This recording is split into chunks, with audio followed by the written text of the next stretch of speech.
Hello, my dear students. I'm your chemistry master teacher. Welcome to my channel.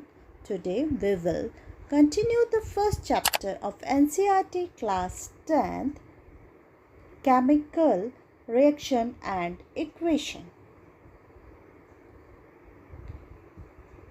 इससे पहले वाले video में हमने टाइप्स ऑफ केमिकल रिएक्शन पढ़ा था, जिसके अंदर हमने दो रिएक्शन पढ़ी थी, कॉम्बिनेशन रिएक्शन और डीकम्पोजिशन रिएक्शन।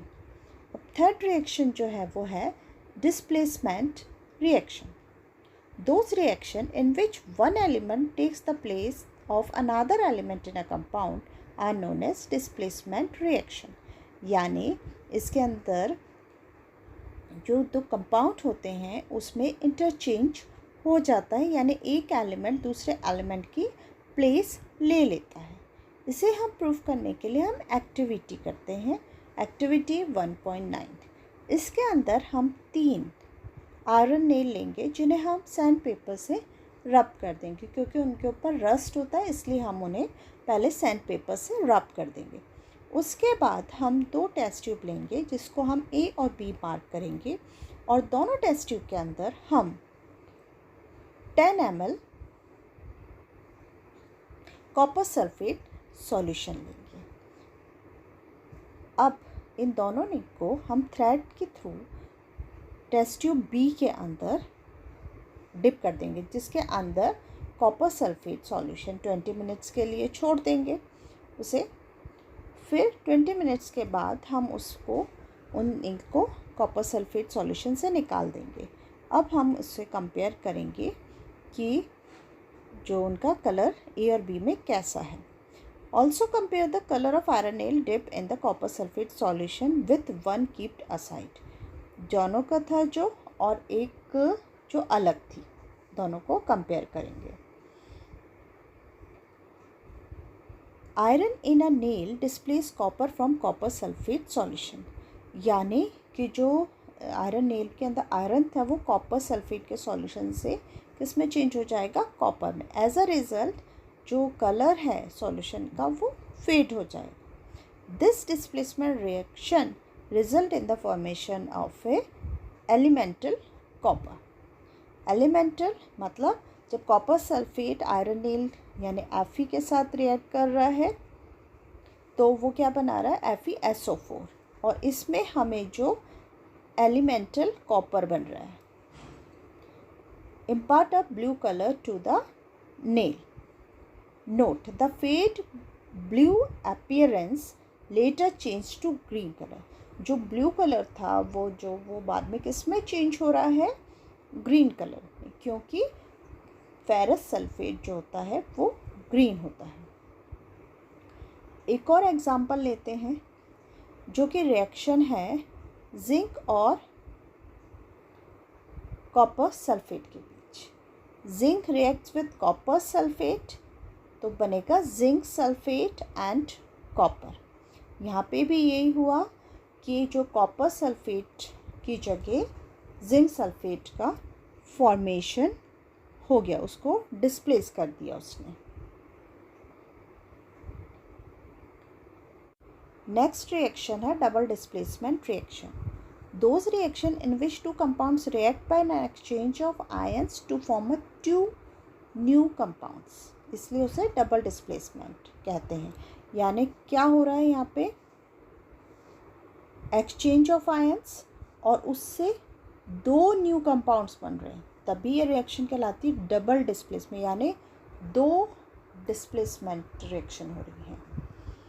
इसको प्रूफ करने के लिए हम एक एक्टिविटी परफॉर्म करते हैं। इसके अंदर हम एक टेस्ट ट्यूब में सोडियम सल्फेट लेंगे और नेक्स्ट में हम बेरियम क्लोराइड लेंगे। अब दोनों सॉल्यूशन को हम मिक्स कर देंगे। Sodium sulphate and barium chloride undergo double displacement. Double displacement हुआ उनमें, तो क्या बन रहा है, बेरियम क्लोराइड और सोडियम सल्फेट रिएक्ट हुए तो हमें बेरियम सल्फेट और सोडियम क्लोराइड मिला। The reaction goes in forward direction as barium sulphate form is insoluble in water. Barium sulphate जो बना वो इनसॉल्युबल है और वो बॉटम में सिंक हो जाएगा। इस तरीके जो इनसॉल्युबल सब्सटेंस बनता है वो कहलाता है प्रेसिपिटेट। और इसलिए जिस रिएक्शन में भी प्रेसिपिटेट बनता है वो रिएक्शन कहलाती है प्रेसिपिटेशन रिएक्शन। तो यहाँ पे कौन सा प्रेसिपिटेट बन रहा है? बेरियम सल्फेट, जो कि वाइट कलर का है। Sodium sulphate and barium chloride undergo double displacement reaction. और यहाँ पे white barium sulphate precipitate form हो रहा है। इसलिए डबल डिस्प्लेसमेंट रिएक्शन में जहाँ भी किसी भी रिएक्शन में पीपीटी फॉर्म हो रहा है यानी प्रेसिपिटेट फॉर्म हो रहा है तो वो प्रेसिपिटेशन रिएक्शन कहलाती है। एक और एग्जांपल लेते हैं।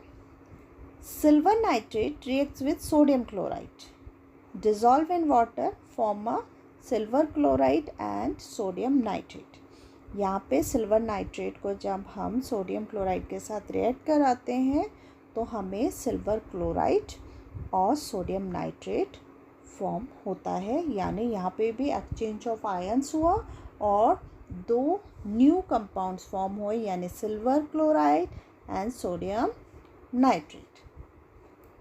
नेक्स्ट रिएक्शन है oxidation and reduction.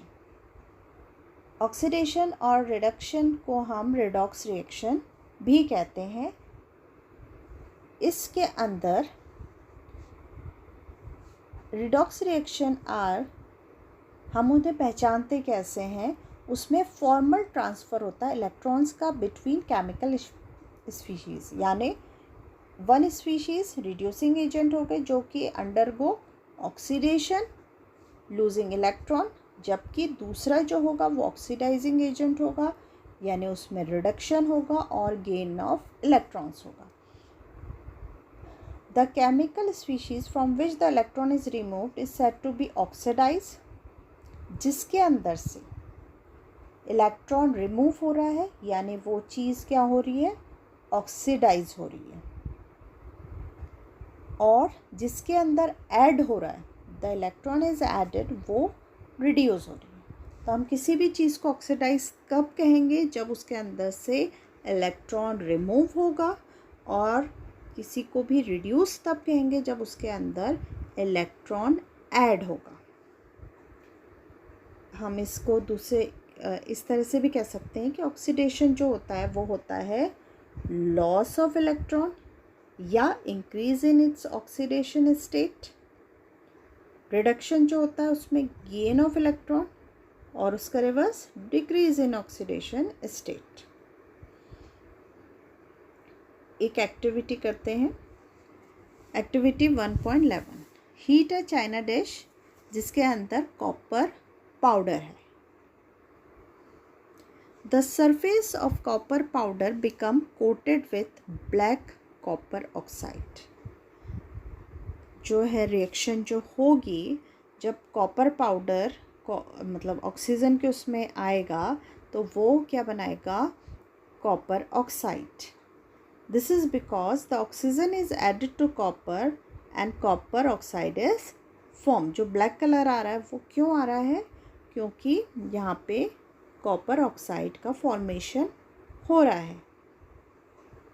If hydrogen gas is pass over this heated material, यानी अब हम कॉपर ऑक्साइड पर हाइड्रोजन गैस पास करते हैं तो जो ब्लैक कलर की कोडिंग जो है वो turns brown. Reverse reaction take place होगा और वापस क्या बन जाएगा आपके पास? कॉपर का फॉर्मेशन। यानी जब कॉपर को ऑक्सीजन के साथ रिएक्ट करेंगे तो हमें कॉपर ऑक्साइड बनेगा, लेकिन जब इस कॉपर ऑक्साइड को आप हाइड्रोजन के साथ हीट करेंगे तो हमें वापस कॉपर मिलेगा। If a substance gain oxygen, मतलब ऑक्सीजन वो गेन कर रहा है तो हम उसे कहेंगे कि वो ऑक्सीडाइज हो रहा है। If the substance loses oxygen तो हम उसे रिड्यूस कहेंगे। During this reaction the copper oxide is losing oxygen. वो इस वाली रिएक्शन के अंदर जो सेकंड वाली है इसमें वो ऑक्सीजन लूज़ कर रहा है। इसका मतलब वो क्या हो रहा है? रिड्यूस हो रहा है। द हाइड्रोजन इज गेनिंग, यहाँ पे हाइड्रोजन ने क्या गेन किया, ऑक्सीजन को गेन किया, तो वो क्या हो रहा है, oxidise. In other words one reactant gets oxidise, एक ऑक्सीडाइज होगा तो दूसरा रिड्यूस होगा। तो इस तरह की रिएक्शन जहाँ पे ऑक्सीडेशन रिडक्शन दोनों होता है वो रिडॉक्स रिएक्शन कहलाती है या ऑक्सीडेशन रिडक्शन कहलाती है। यानी कॉपर ऑक्साइड से कॉपर बना तो वो हो गया यहाँ रिडक्शन, और जब हाइड्रोजन ने ऑक्सीजन को गेन किया तो वो क्या बना, वहाँ पे क्या हुई, ऑक्सीडेशन। इसकी और रिएक्शन लेते हैं।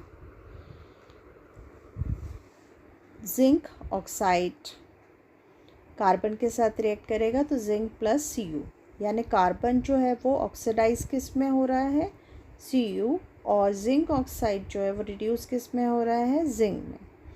दूसरी रिएक्शन जो है जिसमें MnO2 यानी मैग्नीज ऑक्साइड जब HCl के साथ रिएक्ट करती है तो मैग्नीज क्लोराइड, वाटर और क्लोरीन का फॉर्मेशन होता है। यानी इस रिएक्शन के अंदर जो HCl है वो ऑक्सीडाइज होके क्लोरीन बना रहा है, जबकि मैग्नीज ऑक्साइड जो है रिड्यूस होके यानी ये लूज़ कर रहा है तो ये मैग्नीज क्लोराइड फॉर्म कर रहा है। यानी इफ़ सब्सटेंस गेन ऑक्सीजन, यानी जब वो कोई भी सब्सटेंस ऑक्सीजन गेन करेगा या अपन कह सकते हैं कि उस गेन ऑक्सीजन या लूज हाइड्रोजन, तो वो कहलाएगा ऑक्सीडाइज। दूसरा वो लूज करेगा या गेन करेगा हाइड्रोजन तो वो कहलाएगा रिड्यूस्ड। इसके बेस पे हम ऑक्सीडेशन रिडक्शन को इनके बीच में डिफरेंशिएट कैसे कर सकते हैं कि ऑक्सीडेशन में गेन होता है ऑक्सीजन का, रिडक्शन में लॉस होता है। ऑक्सीडेशन में लॉस ऑफ हाइड्रोजन, रिडक्शन में loss of hydrogen, gain of hydrogen. Oxidation के अंदर लॉस ऑफ इलेक्ट्रॉन, जबकि उसका अपोजिट रिडक्शन में होगा, यहाँ पे गेन होगा। और ऑक्सीडेशन में हमेशा इंक्रीज होता है ऑक्सीडेशन नंबर, जबकि रिडक्शन में डिक्रीज होता है। इसका मतलब कि ऑक्सीडेशन रिडक्शन दोनों सेम रिएक्शन में होते हैं, यानी एक चीज़ ऑक्सीडाइज हो रही है तो दूसरी रिड्यूस हो रही है, तो ये इस तरह की रिएक्शंस रिडॉक्स रिएक्शन कहलाती है। That's all for today, students. Now we will meet in the next video. Till then, be tuned, and if you like my video, then please like and share my video, and please subscribe to my channel. Don't forget to press the bell icon so that you can get the latest notification of my video. Thank you.